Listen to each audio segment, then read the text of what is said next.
della strada nel pomeriggio a Mirano, bimbo di 10 anni travolto da una vettura mentre corre in bicicletta, il piccolo è morto sul colpo.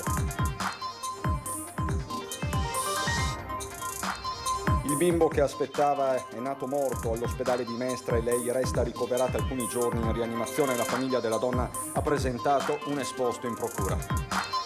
Borseggiatori, siamo sotto assedio a Venezia, la denuncia dell'associazione Cittadini Non Distratti che mostra i video di malviventi che si fingono passeggeri agli imbarcaderi e se ne vanno quando vengono scoperti. Torna la cena di quartiere in via Piave a Mestre, quest'anno sarà più ricca del solito, sarà apripista di altre iniziative antidegrado.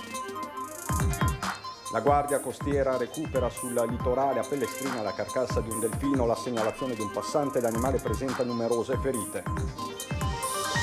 Primo festival regionale degli Empori di Solidarietà del Veneto. A Venezia si è dato appuntamento un settore che aiuta ogni anno più di 150.000 persone. Mirella Tuzzato, diamo valore al dono.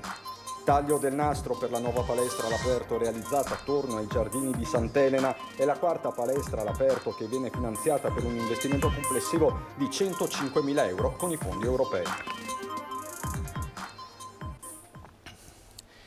Bentrovati, buonasera telespettatrici, telespettatori di Antenna 3. È l'ennesima tragedia stradale sulle strade del veneziano ad aprire questa sera la nostra edizione veneziana. È successo nel pomeriggio a Mirano, un bimbo di 10 anni è morto travolto mentre stava correndo in bicicletta, è morto sul colpo. Lo scontro con l'auto non gli ha lasciato scampo, trasformando un tranquillo pomeriggio in una tragedia. La vittima aveva appena 10 anni e in sella alla bicicletta stava percorrendo via Viasana, un lungo viale alberato in un tranquillo quartiere residenziale di Milano. Una zona con poco traffico e tanto verde. Le cause dell'incidente avvenuto all'incrocio con via Donorione sono al vaglio delle forze dell'ordine che hanno effettuato i rilievi. Per la giovane vittima i soccorsi dei sanitari arrivati sul posto si sono rivelati drammaticamente vani. Tra i primi ad arrivare sul luogo dell'incidente anche il sindaco di Mirano Tiziano Baggio ha voluto rendersi conto di persona di cosa fosse accaduto, di cercare i perché di una tragedia che ha colpito l'intera comunità e di cui è difficile capacitarsi. Sull'asfalto resta solo la bicicletta della giovane vittima ed un dolore immenso per una vita spezzata troppo presto. Rimaniamo sulle strade del veneziano. Ieri sera tragedia sfiorata sul Terraglio. Erano circa le 19:30 quando ieri sera lungo il Terraglio, sulla strada che da Mogliano porta a Mestre, un'auto è finita nel fossato. Il conducente è stato aiutato a uscire dall'abitacolo, ma le sue condizioni non sarebbero gravi, anche se per precauzione è stato portato all'ospedale e sottoposto ad accertamenti. Secondo alcune testimonianze, sembra che l'auto all'altezza di via Marigliana se ne sia trovata di fronte un'altra che usciva da uno stop immettendosi sulla strada principale e facendo finire questa nel fossato, senza poi nemmeno fermarsi per prestare soccorso. Sul posto i carabinieri di Treviso che stanno cercando di rintracciare il pirata della strada. Importanti saranno le immagini delle telecamere di videosorveglianza.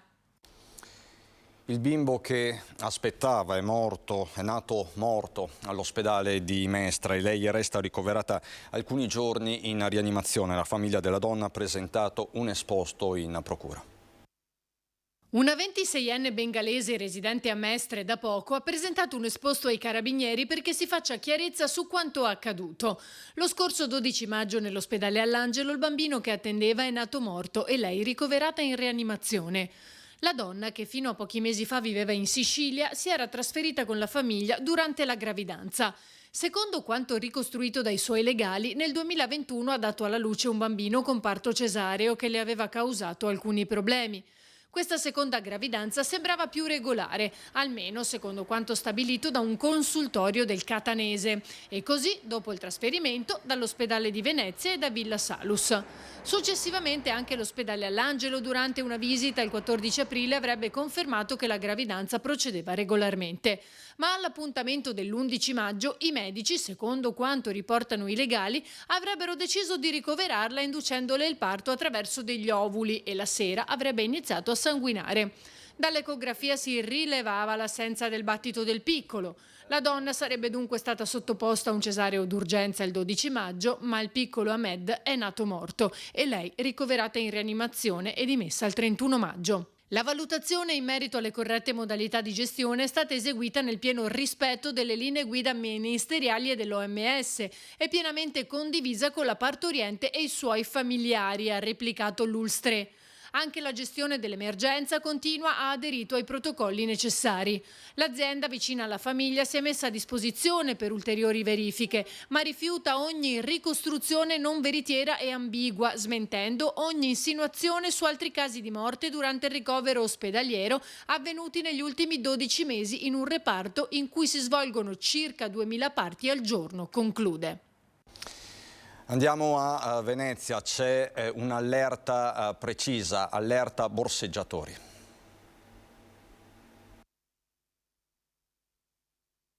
Attenzione borseggiatori! Attenzione pickpocket! Il primo ad andarsene è un apparentemente tranquillo signore di mezza età. La ragazza invece appare un po' più indecisa, poi cede anche lei. La coppia è quella che resiste di più, ma alla fine se ne vanno anche loro. Queste persone non stanno scappando dal pontile del Vaporetto di Piazzale Roma perché ci sono i borseggiatori. Se ne stanno andando perché loro sono tutti borseggiatori. Poco distante è sufficiente ripetere lo stesso annuncio ad un imbarcadero della stazione perché altri presunti passeggeri decidano improvvisamente che chissà come mai il Vaporetto non lo vogliono più prendere. Attenzione borseggiatori pickpocket! Basterebbero questi due filmati per far capire quanto Venezia sia invasa dai borseggiatori. Monica Poli è consigliere di municipalità e volontaria dei cittadini non distratti, una onlus che da anni è il polso della situazione in città e le cose vanno sempre peggio. Qui in stazione di donne, perché questa è la parte delle donne, ci sono tra le 15 e le 20 borseggiatrici giornaliere. Questo senza contare cosa accade in posti come Rialto o Piazza San Marco. All'opera ci sono tanti novizi e qualche apprendista, ma sostanzialmente le bande di borseggiatori che fatturano introiti difficili da calcolare ma evidentemente molto sostanziosi hanno anche i loro nomi storici, come ad esempio Sbessoetta. È un noto borseggiatore, diciamo uno degli storici. È qui da più di 20 anni, ha un fascicolo di precedenti lungo non so quanto, eppure è ancora libero che borseggia. Monica Poli fa parte di quei veneziani innamorati di Venezia che non si gira dall'altra parte, ma la situazione è sempre più grave e le risposte delle istituzioni insufficienti, afferma, per quella che oramai è una capitale mondiale del borseggio. Qui se ci guardiamo attorno non c'è nessuno. Cioè io mi sento rispondere dagli organi competenti, ma tanto c'è la riforma Cartabia. Ma non funziona così. Le leggi ci sono, poi sono bande organizzate. Quindi per queste cose qua si può agire, però non si capisce il perché nessuno lo fa. Continuiamo a parlare di sicurezza, ma ritorniamo in terraferma a Mestre, in via Piave, dove torna la cena di quartiere, una cena antispaccio. Sabato 17 giugno alle 19:30 i giardini di Via Piave saranno animati dall'ormai tradizionale cena di quartiere, cui prendono parte cittadini di varie etnie, nata per contrastare il degrado e lo spaccio nella zona. Questa 11ª edizione sarà speciale anche perché ci sono state molte associazioni che hanno richiesto la loro adesione, associazioni che hanno partecipato a quella manifestazione di oltre 5.000 persone, ma moltissimi cittadini ci hanno mandato la loro adesione. Abbiamo raddoppiato i tavoli, siamo oltre 60 tavoli. La cena sarà il primo degli appuntamenti estivi nella zona, a dimostrazione che i residenti non mollano e tengono alta l'attenzione. Ci sono tanti cittadini che ci abitano qui, ci sono anche moltissimi turisti, ci sono moltissime persone che attraversano queste vie per lavoro e moltissimi studenti, quindi è importante renderle accoglienti, accettabili, possibilmente a tutte le ore del giorno, anche se la zona è critica, lo sappiamo, e non spendiamo parole perché si sta anche combattendo e chi è destinato o incaricato a fare questa attività di vigilanza e repressione, però dall'altra parte c'è anche molta gente che ci vive e vuole rendere un luogo dove la qualità della vita sia il più alto possibile nonostante tutto. Primo festival regionale degli Empori di solidarietà del Veneto a Venezia si è dato appuntamento un settore che aiuta ogni anno oltre 150.000 persone. Decine di realtà con migliaia di volontari che hanno aiutato e aiutano decine di migliaia di persone in difficoltà. Negli ultimi anni in Veneto la rete degli empori della solidarietà è cresciuta in maniera esponenziale. Nel 2015 ne facevano parte solo 7, oggi sono 28 e per la prima volta in assoluto si sono ritrovati a Venezia per il proprio primo festival. San Francesco diceva tutti uniti, uno per tutto donare, è la prima volta che 28 empori solidali si conoscono, cercano anche di scambiarsi delle idee, chi fa cosa, quanti siamo, dove operiamo, e questo lo trovo molto importante perché senza rete non vai da nessuna parte. Trovarci insieme vuol dire condividere quello che stiamo facendo, ma soprattutto poter fare dei progetti mirati, soprattutto in grande, perché si possa divulgare sempre di più l'aiuto, evitare lo spreco e tutte queste risorse che secondo noi condivise potrebbero dare molto molto di più. Grazie agli empori, gli sprechi alimentari e non solo si trasformano in risorse da distribuire alle persone che ne hanno necessità, in un'ottica in cui la gioia che si prova a donare diventa un regalo a se stessi, in un ambito di solidarietà che è anche aiuto al reinserimento sociale. Noi proprio per definizione dobbiamo dare alle persone che aiutiamo tutti gli strumenti per uscire dalla povertà in cui sono, che naturalmente ci sono vari tipi di povertà, c'è povertà economica, povertà culturale, insomma tutte le povertà che si approcciano, diciamo, alla nostra realtà. Noi proprio per definizione li aiutiamo ad uscire e a reinserirsi in quello che è la società, il sociale. Il punto di partenza è questo, arrivare e creare lavoro per queste persone, dare dignità a queste persone, creare veramente una vita diversa, un modo di operare diverso, specialmente coinvolgendo i giovani.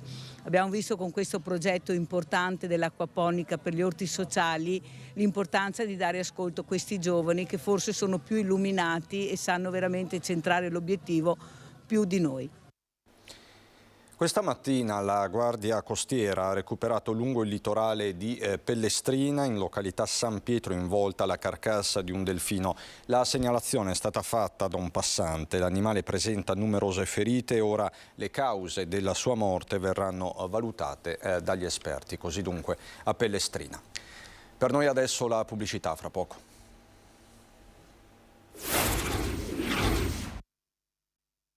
Di nuovo in diretta per andare ai giardini di Sant'Elena a Venezia e parlarvi del taglio del nastro di una nuova area fitness.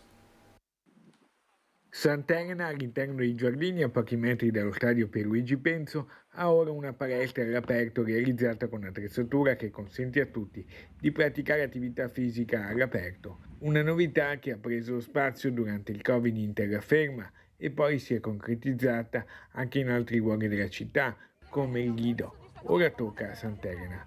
Per ora sono 4 le palestre realizzate dall'amministrazione comunale con un finanziamento di 105.000 euro, grazie ai fondi europei.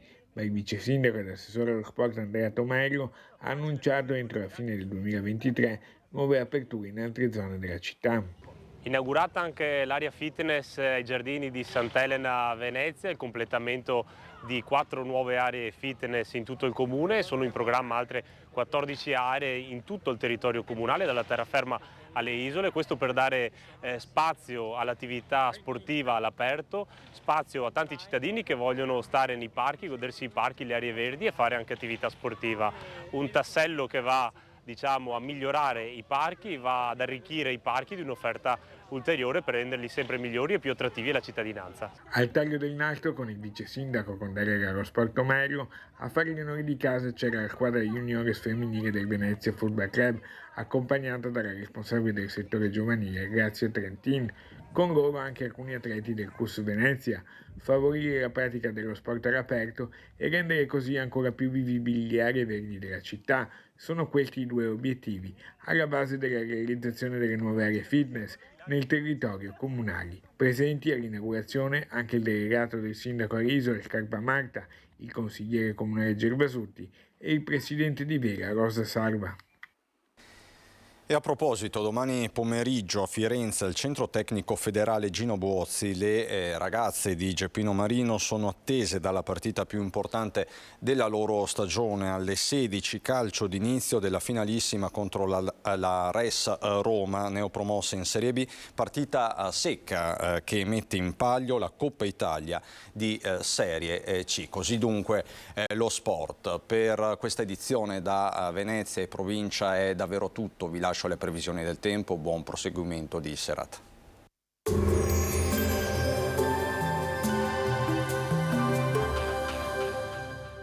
Cooperativa Agricola Volpago offre carne d'eccellenza. Ci trovi a Volpago del Montello, Pieve del Grappa, Tre Baseleghe e presso lo spaccio del contadino a Dolo e Massanzago.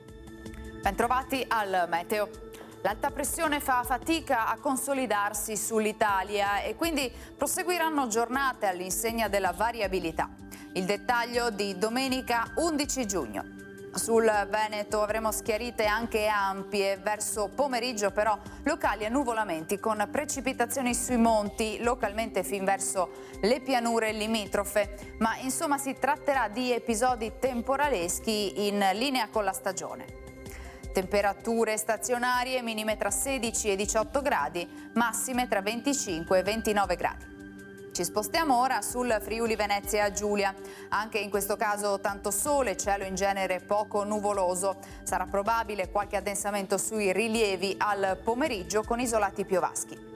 Temperature minime sui 16-19 gradi, massime sui 27-29 gradi all'incirca.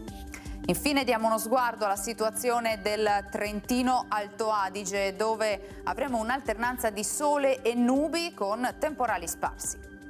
Temperature minime intorno ai 16-19 gradi, massime sui 28-29 gradi all'incirca. Dal meteo per ora è tutto, vi auguro un buon proseguimento in nostra compagnia.